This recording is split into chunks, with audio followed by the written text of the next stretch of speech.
Olá, seja bem-vindo. Está começando agora mais um programa UF no Plural. Nosso assunto de hoje é o Centro de Ensino, Pesquisa e Extensão e Atendimento em Educação Especial, que envolve profissionais e alunos da UF. O CEPAI desenvolve várias ações voltadas para o desenvolvimento de projetos na área da educação especial. Para dar mais informações sobre este centro, estão aqui comigo a Eliamar Godoy, ela que é coordenadora do CEPAI, e a Maria Ivonete Ramos, que também faz parte do centro. Muito obrigado, Eliamar, pela presença. Obrigada pela oportunidade. Obrigado, Maria. Eu que agradeço. Meninos, só para a gente começar essa conversa, eu queria que vocês explicassem um pouquinho sobre a criação do centro, qual que era a finalidade. Bem, na época que o CEPAI foi criado, né, já estava em vigor uma série de legislação que já determinava, né, a prioridade no atendimento da pessoa com deficiência, né, em todos os locais, especialmente nas instituições educacionais. Baseado nessa perspectiva, né, de atender uma necessidade legal, não é? O CEPAI ele foi criado justamente, a princípio, para atender a essa necessidade, essa exigência legal. E, segundamente, né, para poder atender a demanda interna que, nessa época, já se iniciando, né, em que a gente já estava recebendo já pessoas com deficiência, né, no grupo de discentes da UF. Então, em 2004, que foi quando, né, foi criado o centro, atendendo, então, essa exigência legal, a demanda, não é, a gente tentou buscar também um processo de englobar, não é, a tríade que compõe os princípios da universidade, né, que é a questão de articular ensino, pesquisa e extensão. Então, nessa perspectiva, né, a gente criou o CEPAI para poder, além de toda a necessidade na perspectiva, né, da demanda, também desenvolver estudos e pesquisas que até então estava, assim, bem inicial, né, bem começando mesmo. E, na verdade, o CEPAI, com o seu formato, com o seu processo de organização, ele foi, assim, um dos precursores do trabalho aqui, na verdade, em Minas Gerais. Então, hoje a gente tem muitas instituições, né, que vêm, né, de outras cidades, outras instituições, para poder conhecer como que funciona, como que o CEPAI trabalha, né, quais são as ações.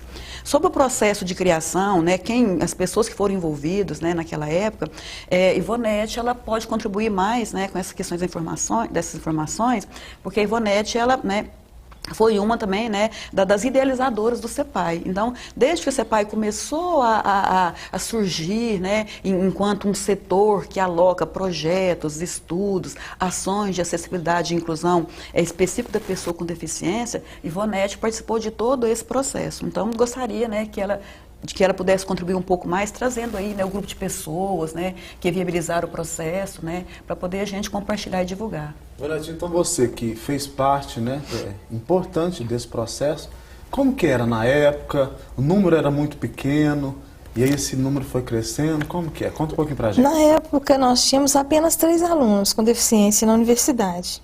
Era um aluno cego no curso de matemática, uma com baixa visão na história, que estava começando os estudos, e 2 na história, na verdade, um rapaz e uma moça. E era assim, foi um começo meio difícil, porque, como Eliamar disse, a legislação estava surgindo naquela época, né? Então, estava buscando por profissionais. Até aqui na universidade, a Procuradoria estava buscando profissionais que tivessem capacitação para atender as pessoas com deficiência, porque a legislação exigia isso.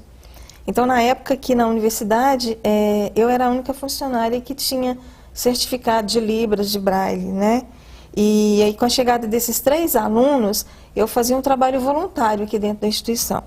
De fora eu trouxe para cá esse trabalho. Atendi esses 3 alunos de forma voluntária. Só que chegou um momento em que o voluntariado já não resolvia mais. Porque tinha a parte acadêmica, né? Pessoas. Sim. E aí, então, nessas idas até Brasília, a nossa pró-reitora de graduação na época era a professora Vera Puga, ela foi buscando informações e foi sentindo a necessidade. A gente precisaria criar um setor para que as nossas ações se firmassem, tivessem resultado. A intenção sempre é essa de dar um apoio, um suporte para esses alunos ali na graduação. Sim, e daí partiu-se para a tríade, como disse Eliamar, porque um não anda sem o outro, né? Que é o ensino, a pesquisa e extensão, que aí engloba a formação, a pesquisa por metodologias didáticas, né? Capacitação. Sim, né? e a produção para que essas experiências fossem levadas para outras pessoas também. E são várias as deficiências abordadas dentro do centro, né? Sim, na verdade, o início, né, do CEPAI, o público-alvo a ser atendido, a gente chama de público-alvo da educação especial, né? E aí, só para lembrar, o que seria esse público-alvo, né? São pessoas com deficiência física, deficiência sensorial, sendo a questão da surdez e da cegueira, né? Tem as pessoas também com transtorno global do desenvolvimento, que inclusive essa terminologia, né, tá mudando, que envolve pessoas com índices, né, de autismo, né? E também os alunos, né, com altas habilidades de superdotação. Então, foi criado esse grupo específico, né, de atendimento e que foram criadas também políticas de inclusão voltadas para atender esse grupo de pessoas. Então, inicialmente, né, os trabalhos eram voltados para poder atender, tanto na perspectiva da pesquisa, né, em que buscava-se, né, formas, né, como desenvolver trabalhos de propiciar condições de acesso ao conhecimento, né, como também no processo de ensino, em que a gente precisava também organizar trabalhos de formação, né, de capacitação, e essa capacitação não bastava ser só das pessoas que fossem receber na perspectiva da docência, não é? Era necessário também capacitar as próprias pessoas com deficiência, considerando que elas mesmas não sabiam, né, das informações que tinha a respeito de tecnologia assistiva, por exemplo, e se tinha conhecimento das tecnologias assistivas, não tinha o conhecimento de como utilizar, não é? Pessoas, por exemplo, né? Isso, pessoas, por exemplo, que estavam perdendo a visão, ou que perderam a visão, né, eles não tinham conhecimento de como utilizar, por exemplo, né, um programa, né, de leitor de texto e tal. Então, essa capacitação careceu de ser feito no processo de todos os elementos que envolvem o processo de inclusão. Então, o docente que recebe a pessoa com deficiência, a própria pessoa com deficiência, os colegas dessa pessoa com deficiência, né, na sala para poder, né, interagir com essa pessoa, né, as coordenações de curso e tentar difundir essa necessidade de desenvolver, fazer esse grupo, né, essa rede de apoio, no momento, né, em que estava tudo começando. Certo? Então, na verdade, inicialmente a gente começou para atender esse público, né, alvo da educação especial, e no decorrer do tempo a gente foi expandindo esse atendimento, né, considerando que o grupo, né, de pessoas com deficiência, alunos com deficiência foi aumentando na UFO, né, atualmente a gente tem um grupo razoável, né, de pessoas, mas também, por falta de um outro setor que propiciasse um atendimento, um acompanhamento também, o CEPAI passou a acompanhar, inclusive, os servidores com deficiência, né, que também já estavam chegando, né, Ivonete, na UFO, né, mesmo naquela época. Então, o que antes era algo voltado apenas para os alunos, passou a ser maior, né? Passou a ser, no caso, né, expandido, né, para poder atender, inclusive, os servidores com deficiência que chegaram, né, estão chegando também, né, com um número cada vez maior. Hoje a gente tem um número considerável de pessoas, né, sendo acompanhadas, sendo mapeados, né, atendidas pelo CEPAI. E vocês têm mais ou menos esse número, um número aproximado? Tem, Ivonete, no caso, tem acompanhado, alunos, né? Qual que é o de alunos? Alunos, hoje nós temos 103 matriculados. Precisamos atualizar ainda do segundo semestre para cá. Isso nos vários campos? Sim. Não, nós temos 7 no Pontal, o restante é tudo em Uberlândia, entre Campos do Moarama e o Santa Mônica. Temos também alguns na educação física. Tem alguma dessas deficiências que precisa, por exemplo, receber uma atenção maior em termos de estrutura, da própria aula de você? Aula não, eu digo... Do suporte, do atendimento, do preparo, né, de vocês. Você quer falar? Os alunos surdos são os que nós mais atendemos, os surdos e os que têm baixa visão, deficiência visual mais agravada. Nós disponibilizamos para eles monitores, né, que são alunos de graduação, preferencialmente do próprio curso deles, que dão esse apoio acadêmico. Às vezes na sala de aula, dependendo da gravidade da sua deficiência, ou em horários extra fora da sala de aula. Aí eles têm o apoio de professores, têm apoio de técnicos. No caso dos alunos surdos, tem os intérpretes de Libras, que acompanham as monitorias para fazer a mediação da comunicação. E os alunos cegos, nós temos também os monitores, que com o apoio do CEPAI, orientação do CEPAI, faz o acompanhamento dos alunos, fazemos adaptação de textos, de material didático, quando necessário. Se o aluno usa o braille, nós produzimos em braille. Caso ele precise em áudio também, nós transformamos em áudio, em PDF, para o aluno que sabe lidar com leitores de tela. E como que são distribuídas essas monitorias, por exemplo? Em termos de horário, dia da semana, ou é algo meio aleatório? É feito o horário dos alunos, né? Aí marca-se um horário, geralmente é de segunda a sexta, em horário fora do seu de aula. Se for de manhã, é à tarde, vai da agenda dos alunos mesmos. Eles fazem a agenda que melhor atender, janelas. Articular. Né? Tentam atender a agenda dos alunos, fica mais fácil. Dos monitores, dos alunos. Porque tem que articular as duas agendas. Dos intérpretes, né? Temos que... às vezes 3 agendas, né? A gente tem que articular. E capacitação para professores, vocês estavam falando que envolvem, né, essas 3 vertentes, como que funciona lá? Nós temos diversos cursos, aí nós oferecemos cursos presenciais e à distância também. Nós temos na área da educação à distância, nós temos o curso de Educação Especial e Atendimento Educacional Especializado, que ele aborda a deficiência, a educação especial e a inclusão de um modo geral. Nós temos o curso de Libras, que ele é voltado para a formação mesmo de Libras. Temos o AEE, que é o Atendimento Educacional Especializado para alunos surdos. Específico, né? É específico para a formação de professores para atender o aluno surdo em sala de aula. Temos também o atendimento educacional especializado para pessoas com altas habilidades e superdotação. São cursos específicos, né? Esses cursos são ministrados à distância. Cada turma tem em média de 1.200 a 1.500 alunos em todo o Brasil. Esses alunos são professores da rede pública de ensino brasileira. É uma demanda que o MEC nos pediu, né, para assumirmos, e a universidade assumiu.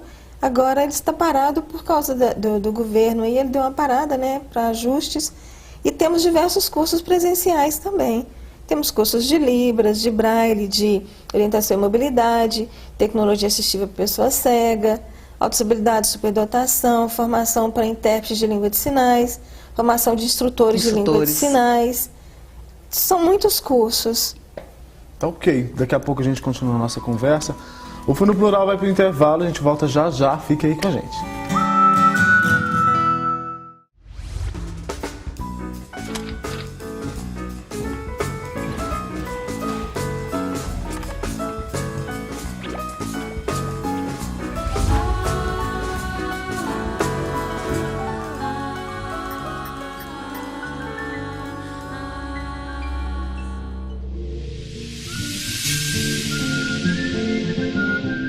Há mais de 2 décadas, a TV universitária, comprometida com a informação, cresce ao lado do público. Cria, experimenta, inova e divulga conteúdo educativo e cultural.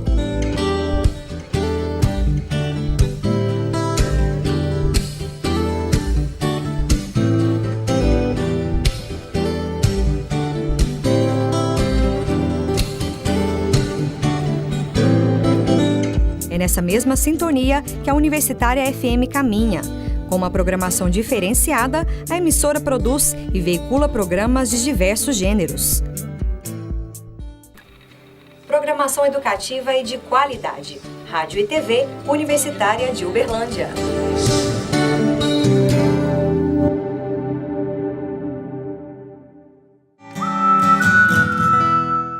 Estamos de volta. O nosso bate-papo de hoje é sobre o Centro de Ensino, Pesquisa, Extensão e Atendimento em Educação Especial na UFO, que desenvolve várias ações voltadas para o desenvolvimento de projetos na área da educação especial. Nossas convidadas são a Eliamar Godoy, coordenadora do CEPAI, e a Maria Ivonete, ela que também faz parte do centro.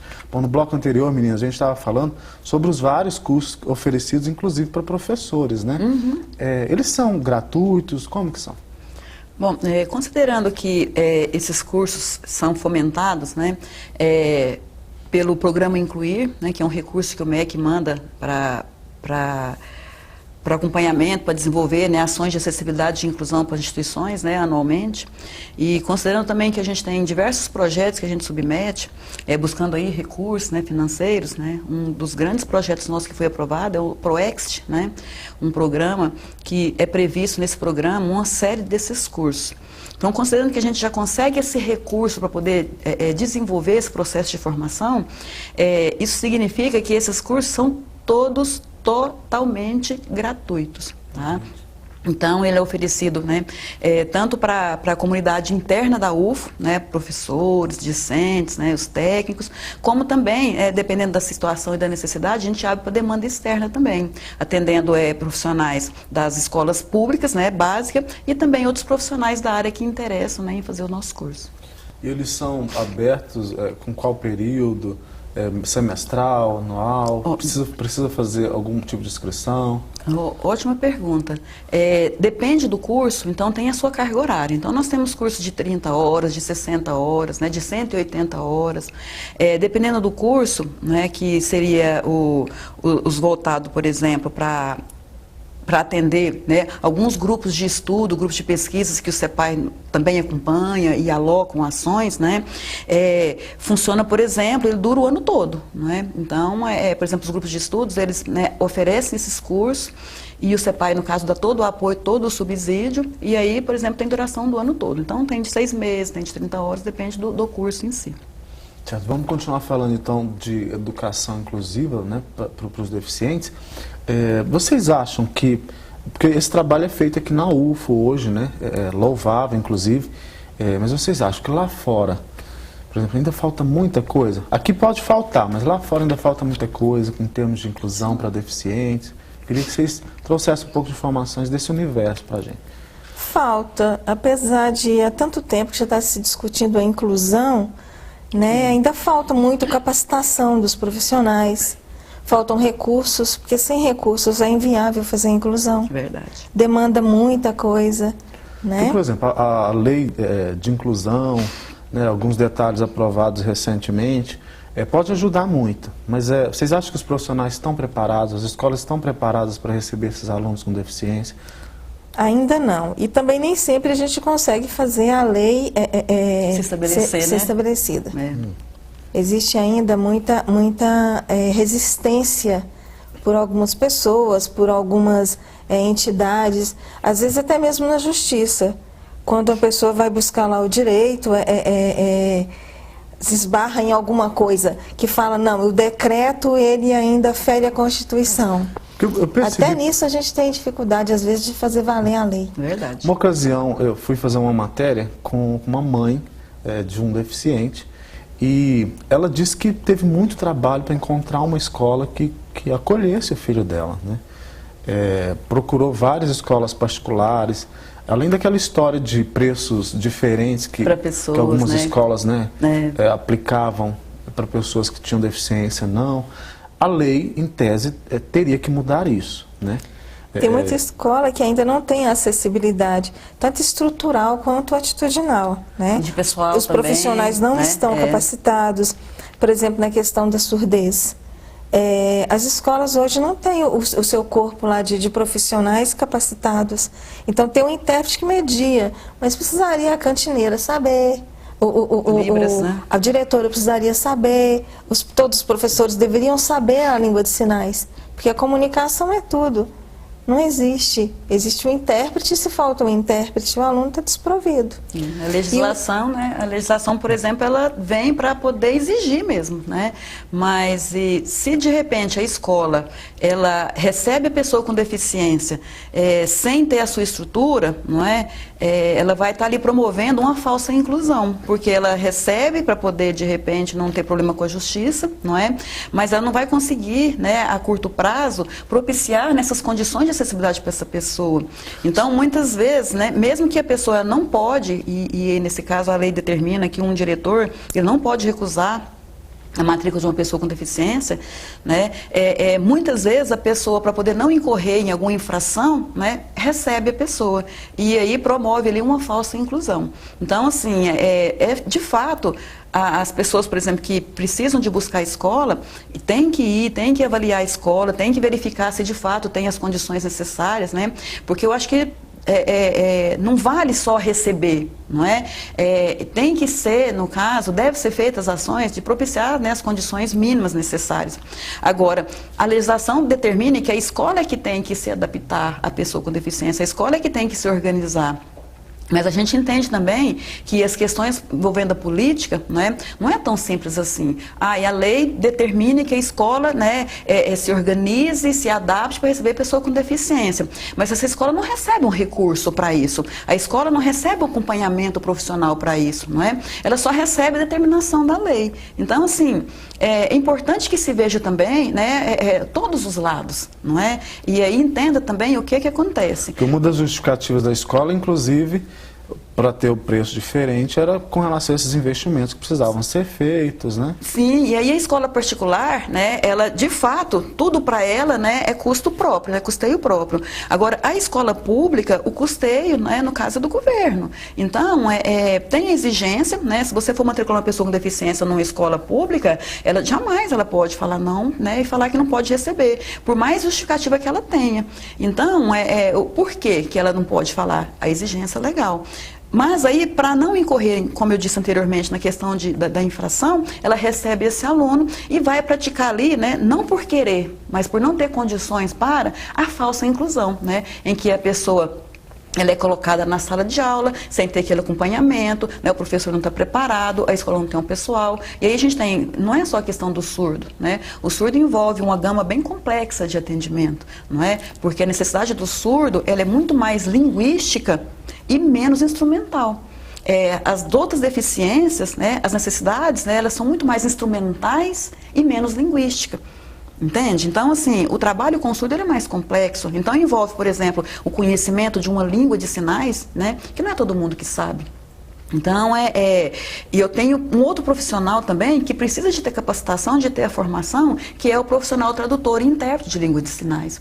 Esse profissional também tem que ser investido no processo de formação dele. A gente não tem profissionais, tradutores e intérpretes formados o suficiente, a gente não tem docentes, conhecedores, né, os docentes bilíngues que a gente chama, né, formado para atender. Como que a gente vai oferecer, né, um processo de inclusão do surdo na escola sem a gente ter um mínimo, né, de preparo para poder receber? E aí o surdo de cá e as outras pessoas com deficiência de cá, considerando as demais. Por exemplo, uma pessoa cega, né, a escola, no caso, ela precisa de ter não só o instrumental para receber a pessoa cega, mas tem que ter a capacitação do profissional. Muitas vezes a escola tem um instrumento, o instrumental, mas não tem o profissional capacitado. E aí a gente fica com aqueles laboratórios lá perfeitos, sabe, totalmente montados, mas as pessoas não sabem utilizar.